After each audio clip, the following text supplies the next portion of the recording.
especially if you're having a hard time, especially having a hard time sleeping. Guaranteed Pete and Kevin on tape. I think you'll enjoy it. Hi, Lila. It's great to see you on Good camera. to see you too. I had to finish my lunch. Mm-hmm. Welcome, everybody. It's great to see you joining us. It looked like there were a lot of folks, Lila, from Mayo that had signed up. So maybe it's making its way around. Yes, yes. All right. So in the chat, go ahead and add where you're joining us from. It's fun to see that. And then I want to introduce Kevin and myself. Will be doing our own introductions, but also Andrew, who you see here, is helping us manage this whole process. And so he'll be reading questions. And so go ahead and post questions that you've got. And Andrew, feel free to interrupt us if a good question comes up there that you think is timely to answer at the time, as well as he's going to be putting some worksheets in there, or a worksheet in there as we go along, and some other information. So check the chat, and I generally won't have it open, Andrew, so feel free to interrupt if something comes in there. Yeah. Nice. Well, Kevin, do you think it's time for us to kick this off? It's about 5 minutes after. Let's go. So thank you, everyone, for joining us today. This is a privilege to be doing this with Kevin, and we want to bring you some really good information about fostering coachability and effective leadership. So two sides of a new coin, how it is that we can actually offer feedback more effectively, but also are people ready for feedback, and how can they be ready for that feedback so that they stay in their learning place and they continue to grow together. So I'll turn it to you then, Kevin. Got it. So get the right screen here. So good. So our agenda is, we think there's something better. I was doing a search the other day. How many publications have there been on feedback in the last 25 years? And around the world, there's been over 9,000. And whether it's radical candor or it's thanks for the feedback or whatnot, it's still a hot topic. And I think Pete's got a unique point of view. I've got something to contribute. But we also think, if you're going to advance this, if you will, learning and development culture in your organizations and for your clients and your employees, that putting these two things together, this new coin, is something powerful. And to the point that Pete and I have written books, and we kind of compared notes, and we thought, wow, maybe there's something there. Maybe there's something there. Mm-hmm. So yeah, you want to take it from there? Sure. Yeah, it was fun to be introduced by a mutual friend, and Kevin and I don't live too far apart, and we got together and we had the opportunity to share. Well, this is what I'm finding and doing around providing research and providing feedback and creating a culture of constructive feedback. And Kevin was like, well, here's my research and how it is that leaders stay in that growth area. And it also pointed to feedback. So it was super fun to start doing this together. So here's some of the stuff that we do then as an organization. I'll just quickly touch on that. If we'd go back one slide, Kevin. And you try, Pete, you might have control now. Let me try. Not so much. Not so much. All right. So here we go. There it's coming through. All right. So, all right. Now we're going in the wrong direction, but. Oh, now I do. Now I do. All right, go. So here are some of the things that we do at Change Positive, the Shift Positive method. So if you're joining us and you're thinking about, we've got managers in the organization, or I as a manager struggle with providing feedback, or you've got leaders that are looking at developing and growing and looking for that insight and support. Those are some of the things that we do at Shift Positive, or you want your team to be able to speak more constructively with each other, or a leader wants feedback from their team, or you're trying to create just a different sort of culture in your organization where people regularly are talking with each other about development and how to grow. Or maybe you're a coach and you're wanting a better way to do feedback, to do narrative 360s and so forth. Those are the kinds of things that we do in our organization. And I'll let Kevin talk about what it is that happens in his organization. And then Kevin, I want you to give a 1 minute bio and maybe a little bit something unique about you. Good. And we'll see if the technology works here. So a little bit about my background: 32-year corporate career, mainly in talent development, both at General Electric, at General Mills, where I was a chief learning officer, very involved in the field, and I started studying what I now call coachability, and that became the book, and I'll tell you about that in a second. But fascinated to continue to be involved in both researching and thinking about helping people grow and develop. Also, I'm an executive leadership fellow at the University of Minnesota. I teach the executive MBA and the leadership supply chain course there. So stay involved in a number of things, and tickled pink to have a friend like Pete to collaborate with. And on a personal side, there's a happy spot in my life, and I get there about once or twice a year, and it's at the bottom of the Grand Canyon. So I'm a hiker, and I was there in March, and I'm going back in September. So that's a little bit of my story. The thing I'd go on in terms of why coachability is something that I was passionate about, researched, and now writing is I was doing a talent review with the CEO and the senior team, General Mills, a few years ago, and I was noticing both a lot of successful leaders we wanted to develop and promote, but we had a lot of very successful leaders that got into trouble and in fact had derailed. And so I started doing a very informal derailment study of how is it smart, talented, accomplished people get in over their heads and get into trouble. And I found some fascinating information on there's a pattern. There's something that happens that in general causes some people to lose what I now call coachability, and also how to get it back. So I want to go into that story in a minute here. This was the key question from the derailed leaders. I looked at their 360s of record before termination, essentially. And what I found is they were 30 points lower on this question, does this leader seek and respond to feedback? So in other words, compared to my other leaders that were doing well on being coachable, there were some people that lost that. And I think they had it at one point, but they lost their coachability, their interest in seeking and responding to feedback. So I started digging into what are the factors, what causes that, and more importantly, how do you either avoid it or how to bring it back? And I want to share a few messages there. But again, I think the power of what I found in coachability is one side of a new coin. And I think with Pete on the other side, it's a powerful match. So again, from a research standpoint, having done the internal look, I then started looking externally, and particularly becoming a fellow at the university, interviewed 50 executive coaches, people like many on the call here. What do you see when someone's coachable? What do you see when they don't have it? What do you do? Did a deep dive on the academic literature on everything from agency, self-efficacy, seeking feedback, humility, emotional intelligence, found some patterns in that, but then did some original research, which ended up with a leadership model of coachability, as well as an assessment instrument. And I do have it available on my website. We'll put that in later on. So it's been a journey. I've been at it for a number of years, but I just want to be clear. I think this is an underserved topic. I think this is underrated when we help develop people, whether it's coaching or leadership or creating the culture we want in organization. And I'm on a mission right now to put it out there to say, hey, if we were to bring in a little more thinking on coachability, and then now combined with Pete's great material, I think it's going to make a powerful difference. So Pete, tell me a little bit about your story, what got you into this topic, and maybe one fun thing about where your happy spot is in the world. Sure.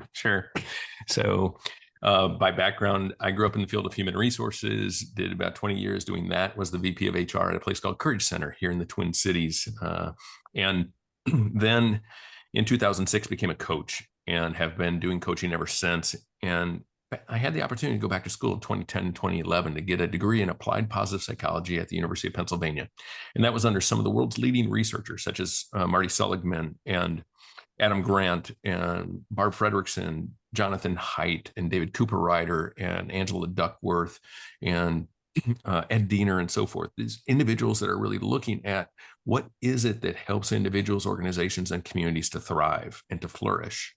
And that then is something that I started to bring into my coaching, this research from positive psychology. But there was an interesting thing that I found as I was working with leaders. Oftentimes you're doing 360s for those individuals, you're gathering information for them. And what I found was that the response was oftentimes the same. They would say, who said this?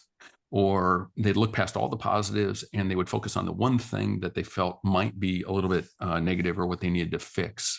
And there was also confusion around things like, well, what does strategic agility mean or executive presence mean? These concepts, these competencies, how do you actually boil that down to something that I can do? And so while we design these systems because we want people to learn and grow and be their best selves, that's not exactly how they're experienced. And so that question of why is feedback hard was something that I wanted to explore. And well, the answer is this, Kevin. It's because we have a brain. And so when unexpected signals are coming into us, they come in through our brainstem, the fight, flight, freeze areas before they get to that amygdala, the emotion or the fear center, before getting to that logic center, the prefrontal cortex. And so that makes receiving feedback difficult. And at the same time, we can be quick to see what's not working in others or a weakness or what's broken. And that makes, I believe, for a bad combination. Stakeholders see weaknesses in others quickly, yet receivers are on guard for negative feedback. So I figured there had to be a better way utilizing some of these concepts from positive psychology. So I started to experiment with those.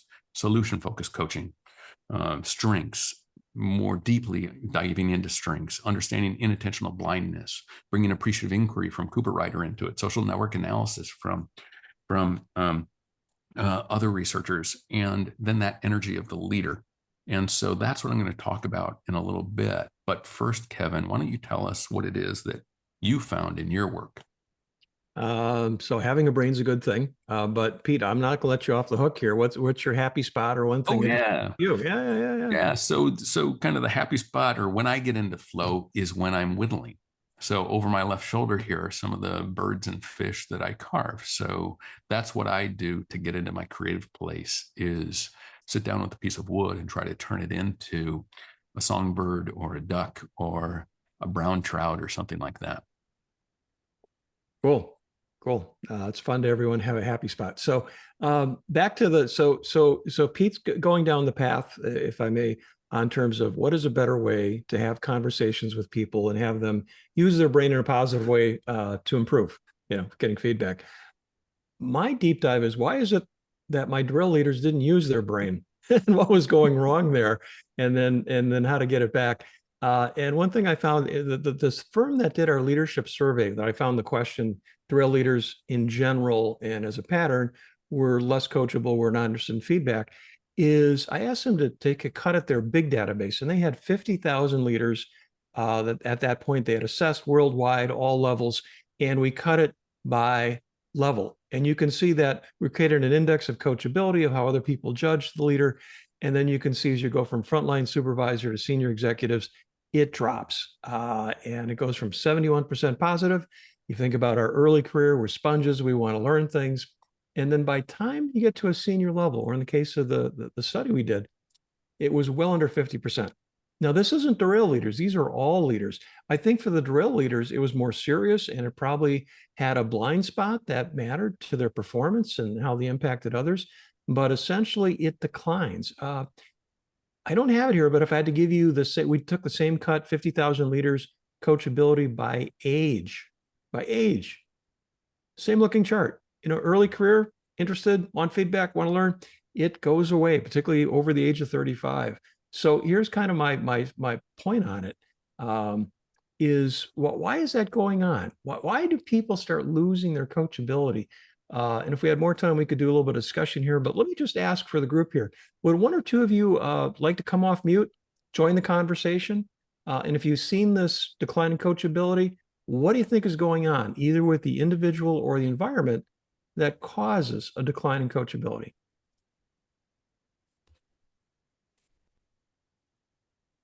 Do you want me to come in? Go. Yeah, Okay. No, I think the negative feedback, because I was just speaking to some of my staff yesterday. If all you ever get is critical feedback, even if it's well-intentioned, it's dignified, everything, and never anything positive, you just lose interest.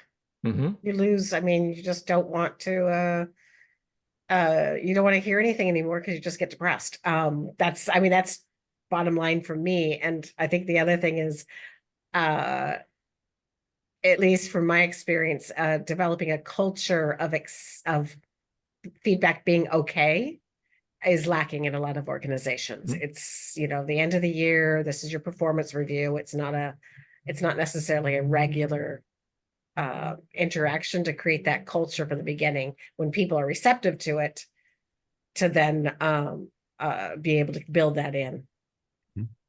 Yeah. Thank you. Great insights. Lucas, you've got your hand up. You want to join? Yeah, so I think as you move up that chain, you ultimately end up kind of developing this well of experience that you draw on first and say, well, I've always been successful in this, so why do I need somebody else's coach? I'm just going to do it my way. Mm-hmm. Yeah, so we're building the case, and I see some others are adding in chat. I agree with all of this. The study I did following up on why is it coachability go down? It is personal things, our assumptions, as well as the experience and the environment. You've mentioned many of them. Here's my point, and I'd offer this to those of us in the audience as well as the people we help, is unless you do something about it, today is about as coachable as you're ever going to be. And so the notion about, you know what, either it's our own assumptions or how we see the environment, that it's just going to decline, and maybe for some good reason, but I think some other things can get in the way that we got to get it back. And why you'd get it back is this. I want to give you just a little bit of evidence. I'm going to pause, not being the professor here to go too far, but as I kept doing my research, I found a business case and a development case for why coachability is important. So went back to the database, 50,000 leaders, looked at their coachability, and then we cut it by the overall judgment of a leader's effectiveness. And here's what we saw, that the more people saw the leader as coachable, the higher they were in terms of overall leadership effectiveness. I've seen a number of other studies. My website, thecoachability.com, I've got a page on all the research on it. But what was surprising, I'll give you some tips. Number one, higher levels of engagement. If you want to be a leader that you're leading a highly engaged team, coachability can be a key component. Study we saw had 2.5 times higher levels of engagement if they saw their leader as coachable. Think about that. If you ever worked for a non-coachable leader, very hard to be engaged. So coachability helps engagement. I saw a study that sales leaders were evaluated on coachability, and sure enough, high correlations with how much they sold. Same thing with customer satisfaction, people in service roles, very high correlations with productivity and coachability. And then the last one I'll mention is promotability. And of course, that makes sense. The more people see you as learning and adapting and growing, the more they want to invest in you for promotions. So I could go on and on here, but trust me, there is a case for coachability. The other bit of good news I want to offer is we actually, as I was doing these studies over the years, we found highly coachable leaders at all levels. So we found middle managers, we found senior leaders. Yeah, they maintain their coachability, but they had to be intentional. So in other words, back to my point, unless you do something about it intentionally, the coachability slips away. Could get you into trouble, but again, you'd be missing these high points that I think it's so important. So let me go into the key here. And I can boil it all down to one thing. And if you only remember one thing about my part of this presentation, this is the thing. Here was a study, 200 leaders. We had their coachability assessment as viewed by others, but we also had a personality assessment of confidence, So the question is, what do you think the correlation is? What's the trend line of what happens to your coachability as your confidence goes from low to high? And with that, what I'd love to do is have a couple people again come off mute, give us your prediction. What do you think the trend line we found? What happens to coachability as you gain more confidence?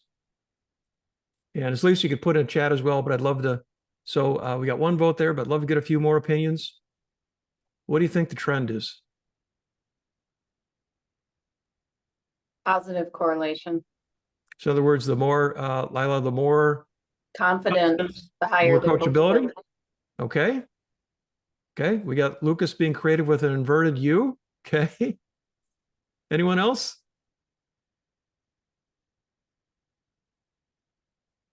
Well, let me just jump ahead.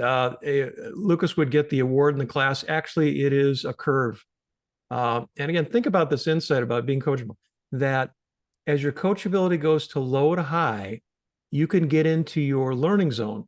But if it's low confidence, I call it the I can't zone. And we've all been there. I've been there. Like I'm tired. I feel threatened. I feel too vulnerable. Or I'm just overwhelmed, right? It's like, yeah, I'm not in my learning zone. I'm not coachable. I don't want to ask for feedback and I don't want to listen to it. Then as confidence grows, you get into that zone, either again, based on how the environment is offering your psychological safety, or I would think more importantly, you're doing certain things to get you into your learning zone. And then there's too much confidence. And let's call that hubris, or let's call that lack of humility. And I've dealt with a number of people. I think many of my derailed leaders were operating from the I don't care zone. And the question is how to get back to that learning zone. And so I want to personalize that. What I want to do is, by the way, this was fun. This was Sally Grimes, is a quote from the Wall Street Journal. At the time, she was the CEO of Cliff Bars. Look at this quote. Early on in my career, I had the feeling that I had to be the smartest person in the room coming out of business school. And that led to some mistakes, she said. And then I love this quote. She said, since then, she's learned humility is not the opposite of confidence. It's the freedom for learning. That's a leader that's in their learning zone. That's a leader that I'd say, yeah, you're going to have a positive environment of engagement and productivity and all those good things. And the question is, what about you? So I'd love that we're going to do this as kind of an online poll. I'm going to warm you up here. So I'm going to switch my screen to Mentimeter. And I'd love everyone, if you're driving a car, don't do this. But everyone else, what I'd like to do, I will go to a screen share. We're going to go to a little Mentium poll. And to warm you up, again, if you've got, if you want to do it on your computer, you see the Mentium.com and that code. Otherwise, you see a QR code there. If you could with your phone, is just look at that QR code. You'll jump to the site. And this is kind of my warm-up question. Is how you feeling in the presentation so far? And your choices are puppy or kitten. Puppy is I'm energetic, I'm curious, I'm interested, I want to get involved, get me off of mute. Kitten is, yeah, I'm happy here, I'm there, but I'm kind of laying back a little bit. So again, love to just add this as a warm-up, and then we'll get into the next question. Inevitably, by the way, when I do this, the puppies always respond first. So the puppies are there, they're with us. Kittens, it takes an extra minute. But the trend line I'm seeing here is puppies are with us. That's great. Keep the energy up. A few more kittens, we'll get you going here. Let me move on to the next question. So this is an open text question, but love to poll the audience. We can talk about it. So what helps you get into your learning zone? What pulls you into your learning zone? If you could give us a thought or two on that. If it's more than one item, please put it in. And again, I could take multiple words or 1 or 2 words, but this is great. Yeah. So keep rolling in here. I'd love to get kind of the how the room is seeing what helps you get into your coachability zone, your learning zone. Either again, confident enough to ask, but humble enough to want to ask. And it looks like Andrew put the link into the chat as well. Super, super.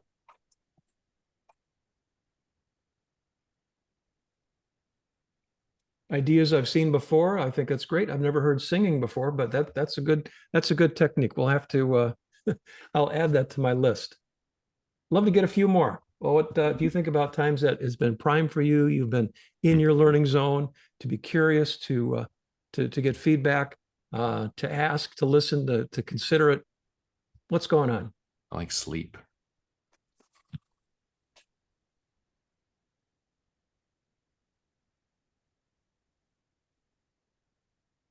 The reason that I'm asking this question is, again, for you or the people you're helping, is to knowing what that is helps you then shift into it. By the way, Mentimeter is a nice sort of AI feature where we can group these responses.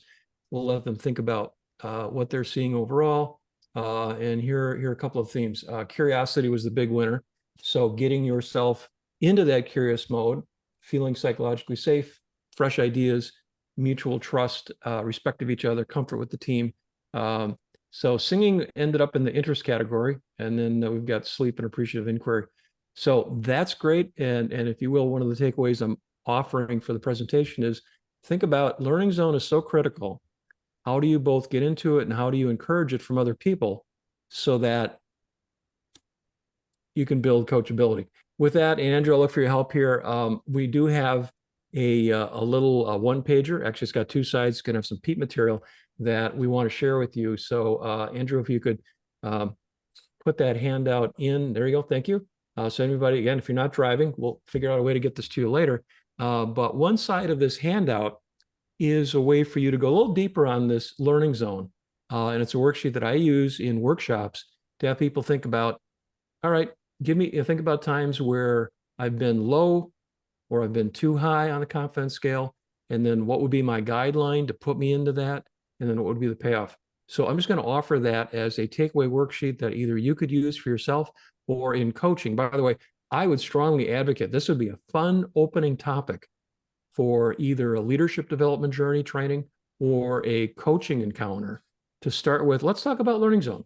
And I think it's mutual. How do I set the tone so that you can step into the zone? But how do you, as the leader, as the participant, manage getting into your own learning zone? So that's a tool. Hopefully you can download that. Pete will add to it as well. But if I had to summarize it, essentially coachability is leading in your learning zone where you're confident enough to ask and curious enough to improve. That is the magic. There's a few other things we found that I can go into in a minute in terms of some details, but I want to turn it back to Pete in terms of the other side of this new coin on positive shift when giving feedback. Pete? And I will, Kevin, and hopefully you can control. I think I'll be able to. There we go. So I think there's just so much wonderful insight into the research and the work that you've done. And what is particularly striking to me as a coach is thinking about, is my client ready for being coached? Are they in their learning zone? So Kevin, maybe we'll talk about this later, but an assessment that he's got that will help that individual understand where are they in terms of their readiness for coaching and that readiness to learn. And so that could be a really useful tool if you're thinking about somebody that works for you, if you're thinking about getting yourself into your own learning zone, or if you're thinking about a coaching client that maybe you have. So this state of feedback, what it is that really started to influence me. I came across this research meta-analysis in 2012 by Nowak and Mashishi. And this is what was a little bit disturbing to me as a coach, is that certainly we know that almost everybody's had a poor experience with feedback. But the research shows that almost 40% of individuals have, or feedback interventions have lead to a decrease in performance. So the exact opposite of what we want to have happen. And of course, then it creates disengagement, poor team performance, discouragement, frustration. And so that's really what is at the core of why we're here, what we're trying to do. It's not letting me run forward, Kevin. I'm not sure. I'm going to request it again. We'll see. But here are some of the things that I think are behind that. And that is, I think feedback is broken, not because of poor intention. We want people to learn and grow. That's why we design these systems. But I think it's because of poor design flaws, design thinking, and what we can do differently there. So first of all, feedback is often tied to a promotion or a raise, and that compromises intent. People wondering, what is this about? Who's going to read this? And what are they going to say about me when it comes to be my turn? It's almost always confidential. And so the individual loses context and tone, and they'll read into it because of their negativity bias, perhaps a tone that it's not intended. And it's focused on what's not working, or at least that's where our attention goes, as we talked about earlier. And finally, feedback systems lack ongoing support from stakeholders. So once it's given, it's rarely tracked, it's rarely followed up on or even noticed if positive change does occur. And that leaves people feeling unclear, discouraged, isolated, and as though their colleagues are against them rather than with them. So I don't know why it's not letting me control it, Kevin. Would you mind hitting it for me? I'll just have you advance it.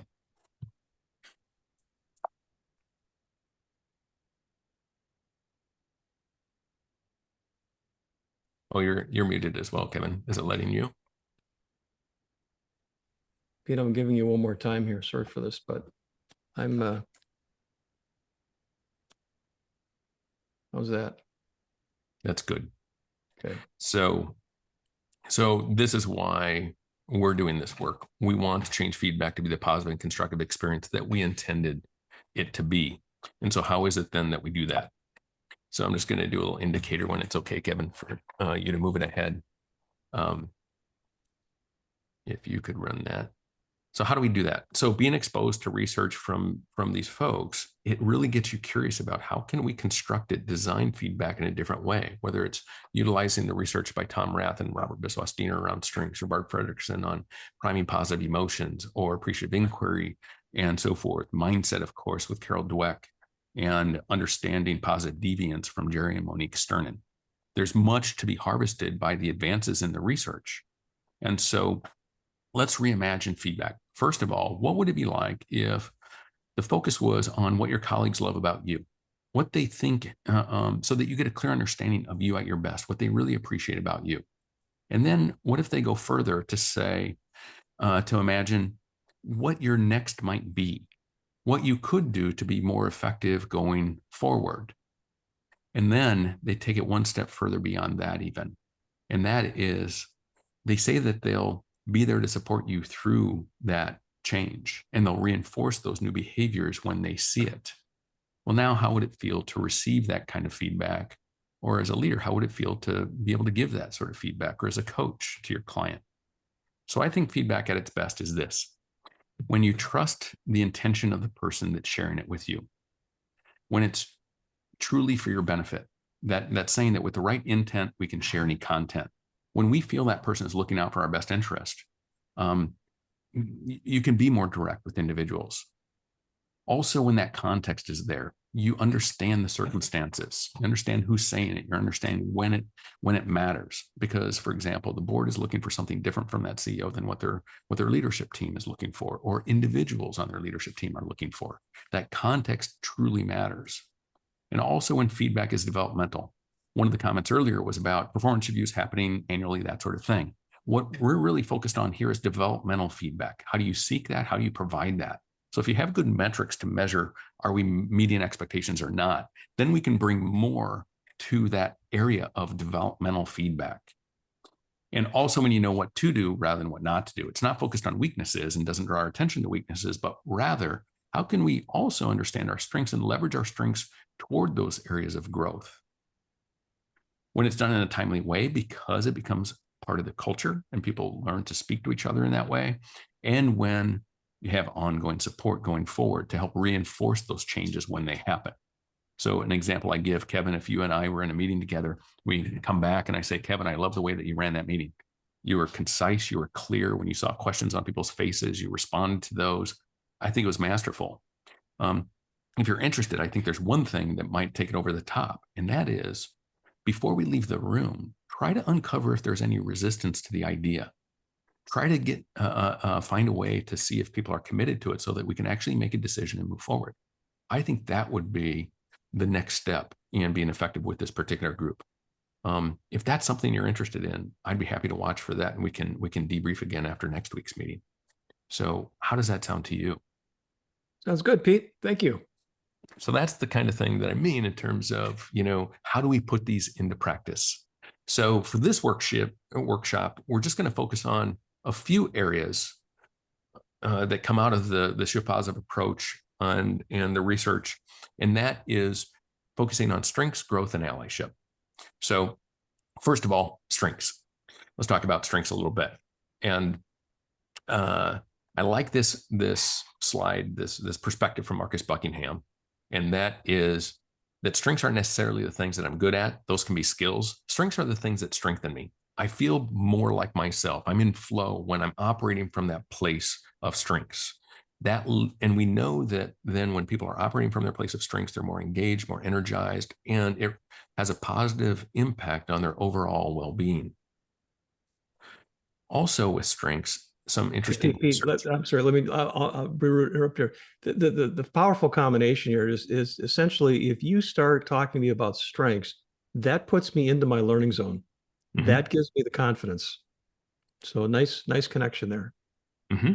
Oh, guess what just happened? So now I have a little bit of control over the slide again here.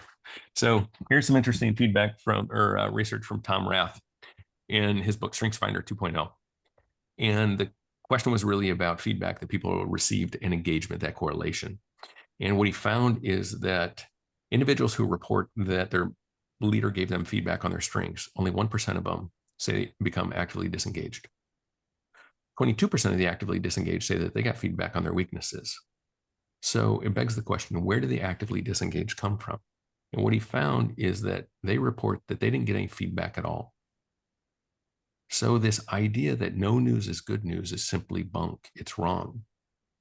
And the easiest thing a leader can do is offer feedback to their staff on their strengths, to notice them, to reinforce them, not wait to the point where everything is going well, but identify what is going well, identify what that person is doing well, and to offer feedback on that. So on the other side of that worksheet, on the one side of the worksheet, we want you to start putting some of this into practice. So I want you to be thinking about somebody for whom you have feedback. And go ahead and write their name on that, or maybe on a scrap paper next to you. But then what is it that you appreciate most about them? When they're operating at their absolute best, what are they doing? What are their strengths?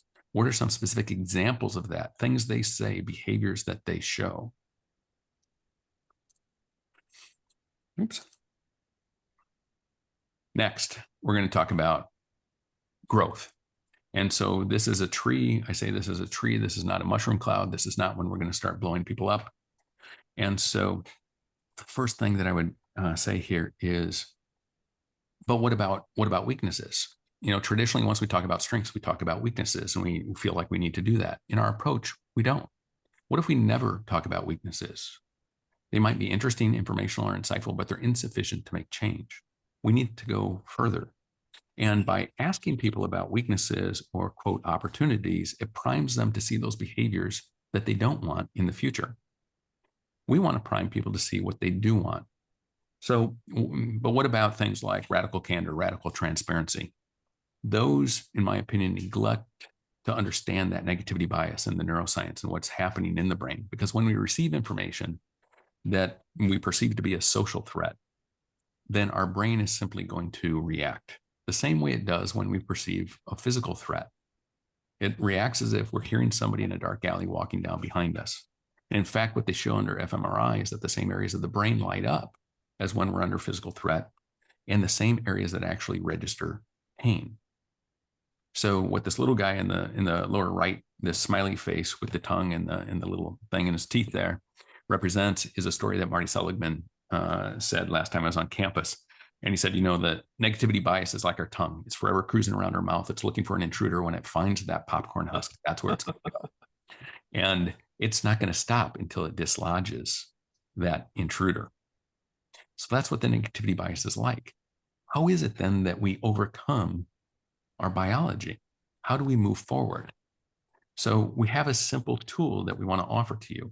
And that's what we call the T-chart. On the left-hand side is the problem-focused sort of feedback. If you think about something that you have feedback for and it's problem-oriented, you put that on the left-hand side. So for example, here's feedback for a leader. They're always negative. They need to be involved in everything. They don't trust me or others. They need to control everything. If you share that with an individual, it doesn't help them one iota at all. That feedback is useless. So instead, we need to go to the right-hand side. What would you see instead? What would they start doing? And this is very individualized. This comes down to that specific person's needs and expectations. And so here, one person is saying they'd start with possibilities. They'd be clear about who's doing what. They'd share their own concerns, fears, and vulnerabilities. I want to see them as a human by sharing their vulnerabilities. They'd ask me about my ideas, my hopes, how I came to a conclusion, rather than about the detail of what it is that I'm working on, perhaps. That's useful feedback. Those are things that that leader can do to be even more effective. So then we follow this with a little quiz. And that quiz is this: how many branches are on this tree? And you can put it in the chat, or you can unmute yourself, but how many branches are on this tree?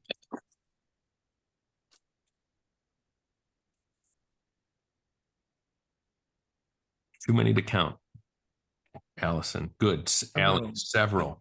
Infinite. Infinite. Oh, wow. I've never heard infinite before. That's pretty good. That's correct. Those answers are all correct. The answer is a lot. There are a lot of branches on this tree. So now the question becomes, how many faces are on this tree?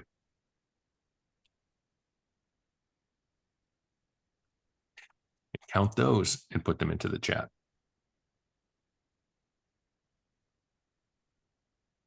Lucas, 5. 10. Okay. Continuing to see them. 11, 6, 11. Yes. Now, if you can see my cursor, as the faces start to appear, you see more of them and more of them appearing in the white space between the branches. And I like the Ben Franklin here, but what kind of creeps me out is looks like a little creepy baby looking up through the tree limbs here.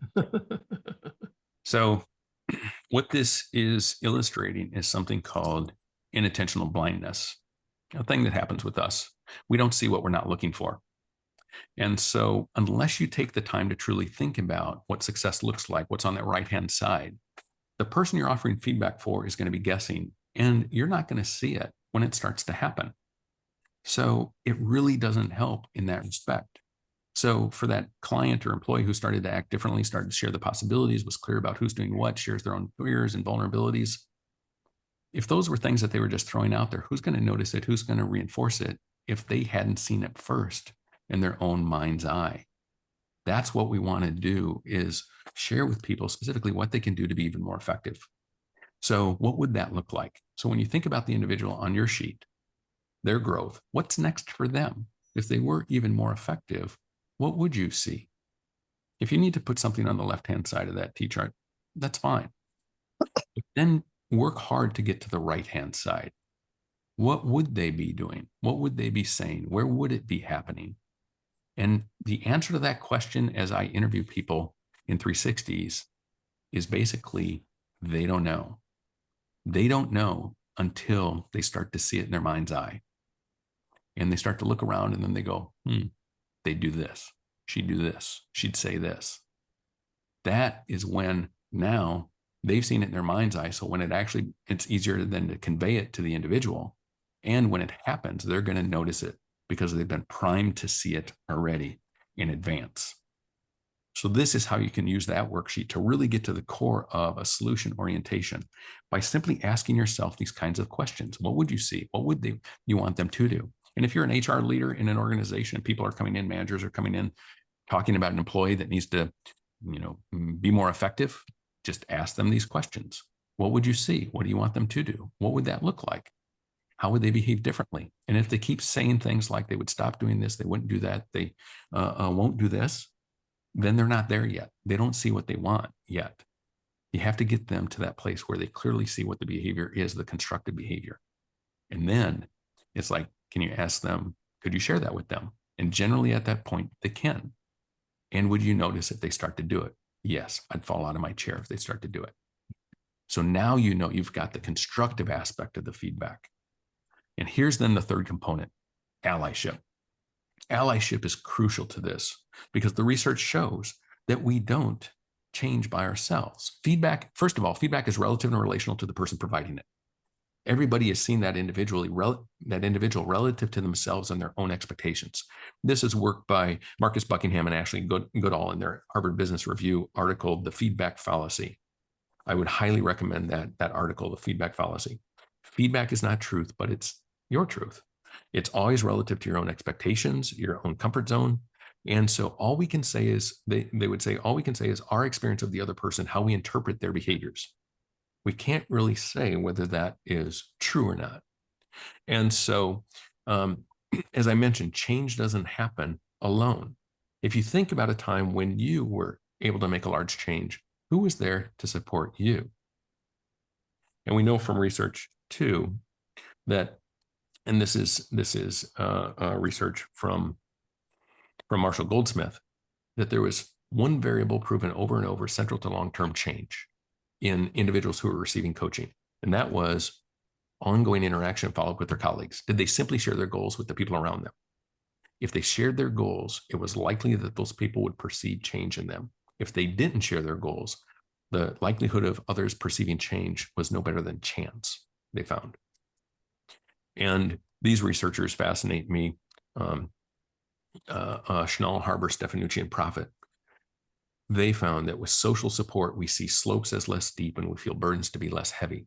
Those researchers found that simply having somebody stand next to an individual or to priming them to think about somebody supportive of them, those individuals would see a slope in front of them to be 10 to 20% less steep than individuals who are standing by themselves or individuals who are primed to think of somebody that was more of a detractor. So that's what we can do for our staff. That's what we can do for our clients, is we can create allies for them. And how do we do that? We ask everybody that's a participant in a 360, what's one thing that you'll do to support this leader? Or when it comes to offering feedback to somebody, it's saying, and here's what I think I could do to support you in that. So that's how we turn stakeholders into becoming allies. What's one thing, one commitment you can make to support that leader in their success? So that's what is the third part of your worksheet. How might you support that individual to be even more effective? So last then, when we do that, when we're able to do that, then we can make a shift. We can shift to a system of openness. In our approach, feedback is not confidential. We challenge that notion of confidentiality and say that that's a symptom of a broken system. We need to shift to being more open. And when we don't know how to say something constructively, that's when we feel the need to say it confidentially. But if we teach people how to say things constructively, the response from them is, yeah, I could tell them this myself. I just didn't know how. That's what we want to do, is teach people how to do it. So then pulling that together, if you think about your worksheet or what you've been processing about the individual for you, would you be more inclined, more capable of sharing that feedback for the individual?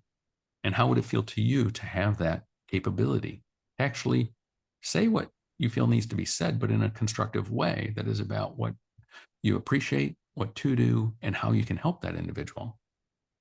So there's the core of what I wanted to offer. Let me kick it back to you then, Kevin, and what it is that you can add to this. Well, love the approach. And again, hopefully we're starting to see this pattern here. If you really want to break into an environment where there's more learning and support and feedback is seen as a positive, this notion about strengths, growth, allyship puts people in their coachable learning zone. But I would also add that sometimes if they haven't had the Pete approach yet, it might start on the wrong side of the T chart. And I always find that when you're encountering, you're responding to feedback, to get to that curious standpoint, to also say, hey, what could it look like? What are the possibilities? What would you like to see instead? And then also, could you help me with this? And I think that's some ways of also building it in. And just the other thing I would add is I've watched the coachable leaders that were in their learning zone and again, seeking and responding to it, is they had practices that kept them in their learning zone. And the 4 that I've got documented in the book, and these were coming from leaders that were highly coachable, is they were seeking input, observations from others in a very curious fashion. They were responding when it showed up very openly. They then took the time to reflect. And I think sometimes we just rush ahead without really understanding what's the message here, what can I do? And then if it's important to act, they were very intentional at taking action. So keeping up those 4 practices of seeking, responding, reflecting, and acting in a coachable way kept people in their learning zone. And again, if you think about Pete's approach, those things helped with all of these practices. So again, from my point of view, to stay coachable, avoiding the downside of derailment, but more importantly, the upside of being a highly coachable leader or performer, is being confident enough to ask, curious enough to improve, and I'll leave it at that. Pete, what would you add? So I do find it fascinating, the similarities between, and what I wanted to pick up and emphasize from what you said is, you don't have to be in an environment as a leader that uses the shift positive methodology, that is solution oriented and leveraging strengths and creating allies and so forth. As a leader, you can simply request that yourself. You can say, well, when you receive feedback, well, what would it look like? What could I do? When have I done it before? How might you help me with that? What do you see as my strengths? So you can take ownership for your own development. And I just want to emphasize that point from what you said, because I think that's crucial. You don't have to wait for the organization to catch up. And here's something that I think is really interesting. When we started to compare some of the work that we did, while I shared with you strength, solution orientation, and allyship, there is this same sort of thing that Kevin was finding in his research, operating from that place of being confident to ask. So around strengths, operating from your learning zone, being curious. So using that solution orientation. And then what I what I think is fascinating in those 4 areas that Kevin just talked about, in terms of seeking curiously, responding openly, reflecting regularly, and acting intentionally. So seeking, responding, reflecting, and acting. He found these specific behaviors that those leaders showed. And I'm going to ask you to offer some of those in a moment here. But one of them was having the truth teller with you. So that person and that's very similar to the allyship. Who is it that you can turn to, regardless of where you are in the organization, that is going to tell you what they feel that you need to know, and that you believe that that's coming from a good place. So, Kevin, would you say just a little bit more about some of those behaviors that you found? I'll give you again, and Andrew, if you could plop in my website. I've got a lot of tools and blogs and different things, including 6 ways to find a truth teller. But my website, www.thecoachabilityleader.com. I want to tell a bagel story to wrap up my part, Pete. So I remember one time I was having a mid-morning review with a senior leader I worked for. Great guy, but very proper. And as the meeting started, I couldn't help myself. And I said, do you know you've got a bagel crumb hanging out of the corner of your mouth? And of course he said, oh, and he brushed it off. And then I went on to say, oh, when did you eat that bagel? And he admitted, like, man, that was like an hour ago, and I've already been in 2 other meetings. So, my friend had been in 2 meetings with this bagel crumb hanging out of the corner of the mouth, and no one pointed out to him. And I was sort of the truth teller that others wouldn't. Now, so I always think about, being your learning zone as having trusted advisors and truth tellers. But, Pete, to your point, not just about, the negatives or the things that, we could be better at that we're stumbling on, but also hidden strengths, things that people appreciate about us that we don't really see.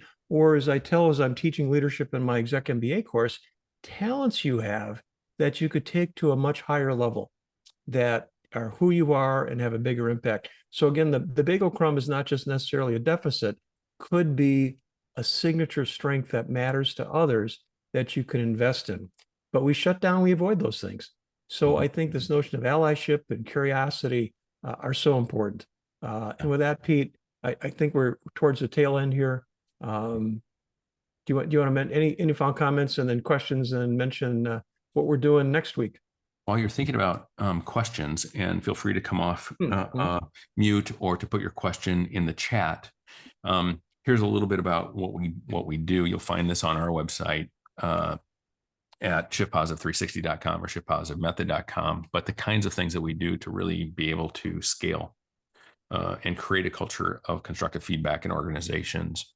But what we're going to be offering then is, knowing that we wouldn't be able to get to lots of questions and it's very individualized, and you might want to invite other people along, is that next week we're just going to host an office hour. And it's just going to be an open Q&A. We're not going to be using a deck or presenting and so forth, but bring your questions, bring your observations, bring your own research, and share it with us. So right now, Andrew is putting this link in the chat, and that's where you can go and register for an hour next week just to chat about feedback and your own questions and your own concerns and your own findings. So we wanted to point that out to you. And then finally, here's like another picture of our books. Those are available out there, of course. So why don't we pause there and see if there's maybe one question or a comment that anybody would like to offer up.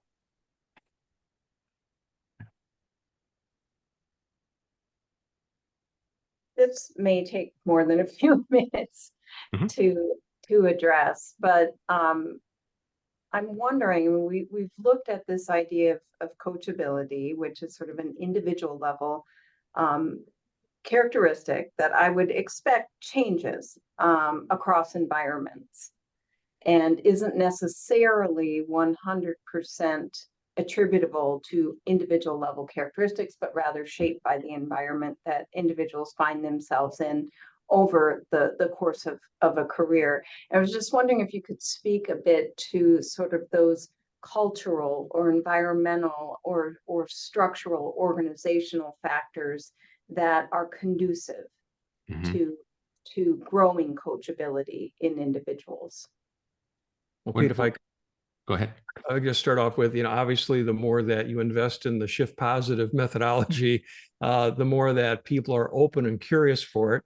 I just did a talk this week with the National ATD conference about 5 ways to build a culture of coachability. And one is obviously adding visibility and talking about it. Again, I think it's an underserved topic. We don't talk about it enough. So even describing a training for it, et cetera, that's important. I think giving visibility to people that are coachable. I used to bring in some of the senior executives to my leadership courses at our institute, and it was always the coachable leaders. So elevating to people that, are curious, are vulnerable, that are looking for ways of getting better, building on strengths, that's important. Candidly, the toughest one is this. If you're really serious about a learning environment, you've got to somewhat address the uncoachable leaders. You've got to, get at the toxic environments that are getting in the way. One of the groups that I work with, we did research that, culture, as much as we say our company has a culture, there's pockets.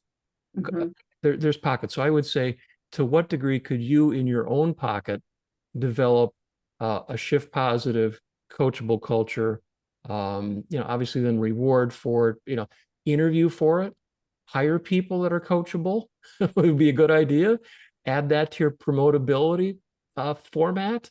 And again, all those things I do think, Lila, build that culture. And then finally, how can all of us be the role model? And I think it starts with asking questions. Hey, one of my other favorite techniques I picked up from a coachable leader is little after action reviews. Hey, I just finished this piece of work or this project. Give me one thing I did well, a strength I should do again, and one thing that could be even better next time. Mhm. And that sends the environment.